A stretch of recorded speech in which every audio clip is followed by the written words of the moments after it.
Hello everyone, welcome to another episode of Music and Musicians. Today we have a guest who will be talking about church music, about the ministry of music in the church. She has been singing for quite some time and we have a lot to learn. She's the music director in the church and she has a lot to share, especially to you who wants to join your church choir. I'm your host, Peter. So karibu sana. Asante sana. Naomba utujulishe wewe ni nani na what do you do? Mimi naitwa Joyce Amolo Ambuka. Mimi ni music director katika kanisa langu la ACK Emmanuel Church Njoro. Nimekuwa hapo kwa muda mrefu, na kabla nije hapo ningependa niongee juu ya vile ambavyo nilijikuta katika hii ministry ya music. Mie nilianza kuimba nikiwa bado msichana mchanga. Nilikuwa class 2 nikiwa katika mji wa Mwanza kule Tanzania, mahali panaitwa Geita. Mama yangu alikuwa anaimba katika hiyo kwaya, nami nikawa namfuata kila akienda kuimba, na nikajikuta nimevutiwa na uimbaji. Na kutokea hapo nikawa katika shule yetu ya msingi.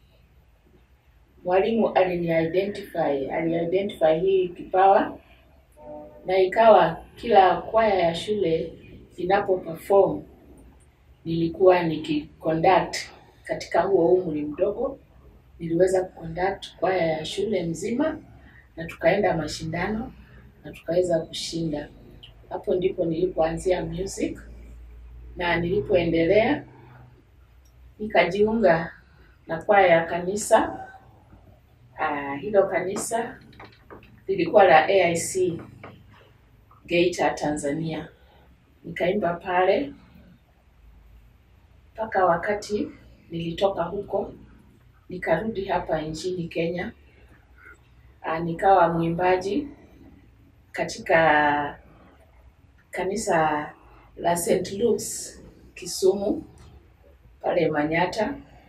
Nimeimba pale tukienda mashindano mbalimbali, na my elder brother ndiye alikuwa choir director, naye alikuwa anafunza kwaya mbalimbali.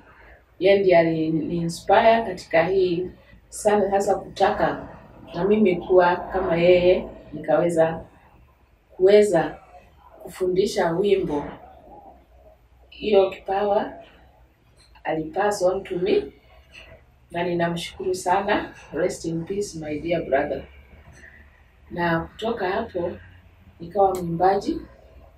Nilipopata kazi hapa Egerton University, ambapo sasa mimi ni senior citizen, niliretire. Nilijiunga na kwaya ya CU hapo Egerton. Tuliimba pale na tukawa na ushirika mzuri, tulikuwa tunaimba hata wafanyikazi pamoja na wanafunzi wote tulikuwa tumeungana tukiimba wimbo. Na kutoka hapo nilikuwa na wakati huo nilishiriki katika CU ya Egerton. Baada ya hapo mimi ni Mwanglikana, na nilipotafuta nikapata kanisa langu liko Njoro, ACK Anglican Church Njoro.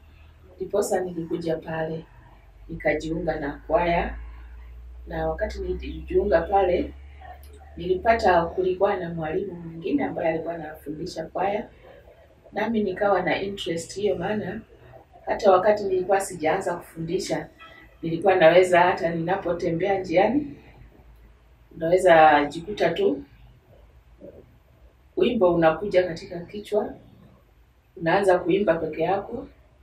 Wakati huo hatukuwa na hizi simu za digital, lakini wakati simu za digital zilikuja, ikawa kila ninapopata wimbo katika mawazo yangu nina record hiyo sauti. Nikisha record na hayo maneno machache ambayo nimepata, narudi katika Biblia, naweza kupata maneno na nikaweza kutunga huo wimbo ukawa wimbo kamili. Na yote hayo namshukuru Mungu. Wakati huu niko hapa Njoro na ninaweza kufundisha wimbo, naweza kutunga wimbo. Wakati mwingine unaweza kulala uamke ujikute uko na wimbo katika moyo wako, na immediately umeamka unachukua simu una record. Sasa hiyo ndio safari yangu ya muziki vile imekuwa. Na muziki ni dawa, ninaliwaza. Kuna muziki aina mbalimbali. Kuna muziki unaweza imba wakati una huzuni, kuna muziki unaimba wakati una furaha, na yote ni muziki. Kwa hivyo, kwa ladies, young ladies ambao bado wako pale na wanaogopa kujiunga na kwaya kanisani, tafadhali hata katika umri mdogo, hata unapoona kwaya ina watu wakubwa kukuliko, usiogope kujiunga pale. Maana hao ndio watakumenta, ndio utaweza kuingia katika hii world ya music. Kwa hivyo tujikaze, wasichana kwa vijana, tusiogope kumwimbia Mungu wetu, tusiogope kufanya kazi yoyote kanisani, hata especially katika uimbaji. Tuwe watu ambao wanapenda kutumika katika nyumba ya Mungu. Maana kuna muziki aina mbalimbali. Unaweza kutoka uende ufuate muziki nje ambayo itakupoteza. Lakini unapoingia kanisani, ukaweza kujiunga na kwaya, utajikuta kile ambacho unaenda kutafuta kule ama katika majumba ya starehe ya kuimba music kiko hapa kanisani. Kama ni dance iko kanisani, uimbaji uko kanisani. Kila jambo lolote ambalo unaweza kupata kule nje kama vijana liko kanisani. Kwa hivyo vijana nawaomba na wasihi mje kanisani, tujiunge tuimbie Mungu wetu pamoja. Asanteni sana na Mungu awabariki. So mwalimu, umesema ulitokea Mwanza? Aya, nilitokea Mwanza. Naomba utueleze tofauti kati ya uimbaji wa Tanzania na uimbaji wa Tanzania na uimbaji wa Kenya wa kanisani na uimbaji wetu. Uimbaji wetu, uimbaji wa Tanzania, hasa ukiangalia vile wa Tanzania huimba,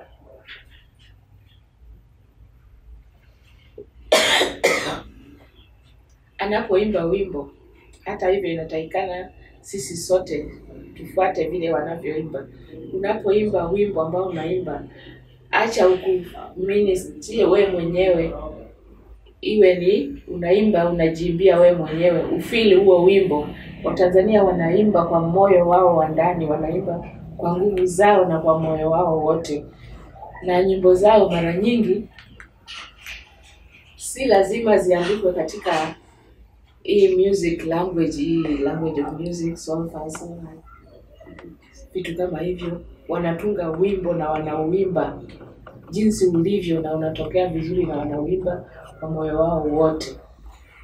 Kwa hivyo uimbaji wa Tanzania ni kuimba kutoka kwa moyo wako. Si lazima ujue kuandika zile notes za music. Na vile umesema umekuwa music director kanisani, umetunga nyimbo, ni changamoto gani ambazo umeweza kupata kukumbana nazo? Navigate changamoto zenye ziko katika uimbaji. Unajua kwaya iko na watu wengi, tunakutana pale. Kuna slow learners, kuna wale wana learn haraka, na kuna wale ambao hawahudhurii mazoezi inavyotakikana. Hiyo ndio changamoto. Changamoto ya music, kama unafundisha, kama wewe ni mwalimu, ni vyema wakati unaanza kufundisha kwaya mzima iwe pale. Ndiposa isije kesho yake tena unarudia mahali ulitoka, kuna mwingine hakuwa.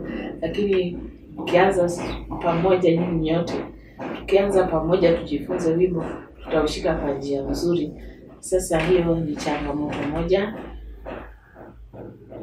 na pia changamoto ingine ni katika hali ya kuweza kupata namna ya kurekodi music,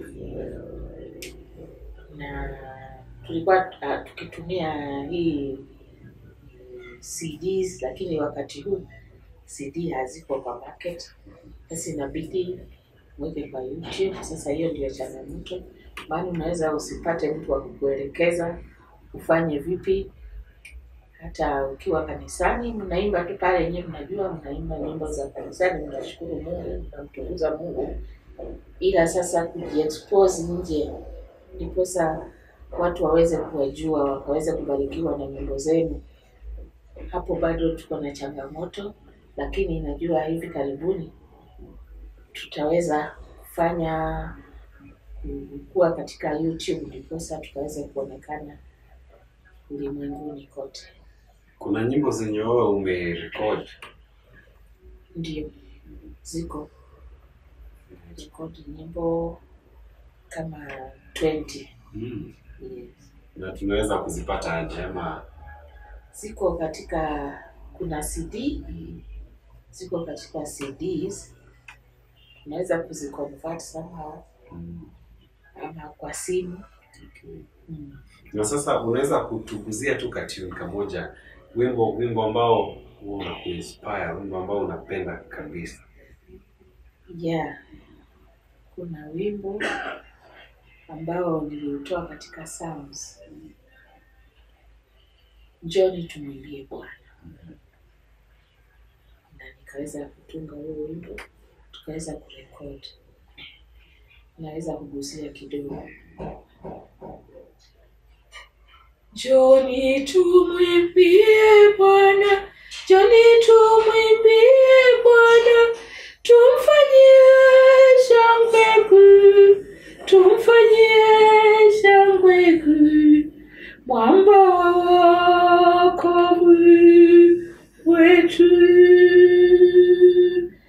Tuje mbele zake Mungu, tuje kwake tumshukuru, tumfanyie shangwe kuu, tumfanyie shangwe kuu, tumfanyie shangwe kwa zaburi.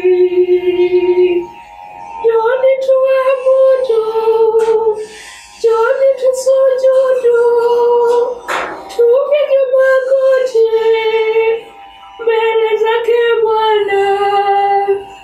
Bwana sisi tu watu wake, watu wa malisho yake, na kondoo za mkono wake. Wow. Message iko sawa, sauti iko sawa, tunashukuru sana. Asante. Wimbo lazima inabariki watu wengi na watu wangependa kuisikia, so tutatafuta mbinu za kuona vile utaweza kushare hizo nyimbo. Na ni kitu gani ambacho unatamani sana kufanya kama mwanamuziki, kuachieve kwa sasa, kwa vile uko wewe ni senior citizen, nini na kusatisfy ambao unaona nikifanya hii itaniridhisha sana? Kitu certify ninaweza kufanya wakati huu ni, ndio mimi ni mwalimu wa music, lakini ningependa pia nijue kucheza vyombo vya music, ndiposa niwe kamili, niweze kuimba huku nikicheza, either keyboard. Drum set naweza kupiga, keyboard bado najifunza. Hivi karibuni labda nitatimiza lengo langu. Kweli yote itatimia. Hapo wale wasichana wadogo na vijana tunaona age is just a number. At any age you can learn. Yeah, you can learn at any age. You can join school at any age. Yes. Even me now, even if I get a chance, can join any institution for any learning. Yeah. So, swali langu la mwisho, nini unafikiria inafanya wazee sana sana hawapatikani kwa choirs, wako wachache? Hiyo changamoto hata katika kwaya yetu ipo. Wazee hawapatikani. Hata uongee, tangaze, usimame pale mbele useme tunahitaji wazee, hawawezi kupatikana. Wanaweza kupatikana 2, 3 wakiwa wengi. Na kwaya is supposed to have tena itaikana imbwe na ladies, na nowadays ladies wanaimba kwa nini tena kwa sababu wanaume hawapatikani. Siwezi nikajua, labda wako na aibu ya kumwimbia Mungu pale mbele. Watu watauliza nini huyu anafanya pale mbele, anaimba hapo kama mtoto. Lakini kujue kutumikia Mungu hakuna cha mzee. Uwe profesa, uwe dokta, uwe umesoma mpaka wapi, unaweza kuimbia Mungu. Tulienda for a visit in Moshi, Tanzania. Tulienda kuvisit Mama Jusi kwaya Moshi. Tulipata wazee ambao wanaimba huko. Ni wale wazee ambao wako na sifa zao za kidunia, ni maprofesa, madokta, wako na kazi mbalimbali, wafanya biashara wakubwa, wakipark pale magari kubwa. Lakini wakati wameingia kuimba, wameacha hayo yote, wanaimbia Mungu kwa moyo wao wote. Kwa hivyo ningependa kuhimiza wazee katika rank yoyote ambayo uko, tafadhali ushushe your ego down, ujue Mungu ndio aliyetuumba sisi wote, na anasema tumuimbie. Kila kiumbe chenye uhai kimtukuze Mungu kwa wimbo, kwa kuimba. So utawaambia nini wasichana wadogo ambao wengine wanatamani kujoin kwaya, wanaogopa? Wasichana wadogo, John tumuimbie Bwana. Jinsi tu wimbo umesema, John tumuimbie Bwana, tumfanyie shangwe kuu.